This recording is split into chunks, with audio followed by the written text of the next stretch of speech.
करना पड़ेगा। सास है तू, भूल गई क्या? मुझे ये नहीं पता कि मैं सास हूँ या नहीं, पर तेरी माँ जरूर हूँ। याद है मुझे, बहू मेरा कितना ख्याल रखा करती थी, लेकिन तेरे भड़काने पर मैंने मासूम बच्ची के साथ क्या क्या किया। और रहा सवाल काम का, तो कौन सा तेरे बचपन से वो पाल रही है तुझे? मैं ही तो खाना बनाती थी ना। तू ना घर की ज्यादा चिंता मत कर बेटा। बहू सास के पास आती है और मायके जाने के लिए पूछती है।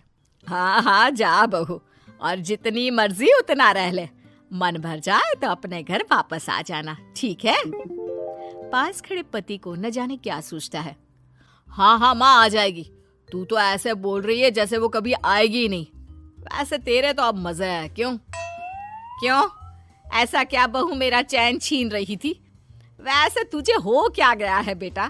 तेरी बात तो मेरी समझ में ही नहीं आ रही। अरे जाना है तो तू भी चला जा बहू के साथ। नहीं नहीं, मैं अकेले ही जाऊंगी, मुझे नहीं चाहिए ये, बिल्कुल नहीं, मैं जा रही हूँ। देखा माँ कैसे बोल रही है ये।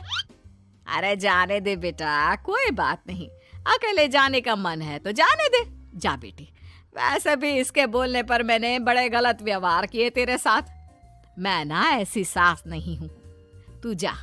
मैं तो सोच रही थी कि तुझे भी आराम की जरूरत है, और इस घर में तो तू कभी चैन से रह ही नहीं पाएगी।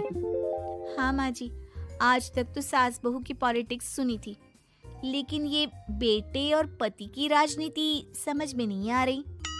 अरे कैसी बात कर रही हो रागिनी? मैंने क्या कर दिया? क्या कर दिया?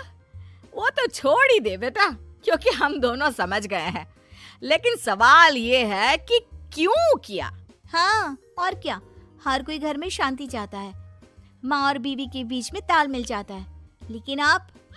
हाँ बेटा, बहू तो बेटी की तरह रह रही थी और मैं माँ की तरह। फिर तूने क्यों आग लगा दी दोनों के बीच? वो तो अच्छा है कि मैंने तेरी और बहू की बात सुन ली, तो तेरा असली चेहरा सामने आ गया।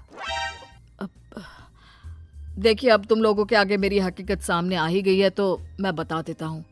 वो क्या है ना, मुझे डर लगता था कि ये रागिनी अपनी अच्छाई से तुझे मुझसे छीन ना ले।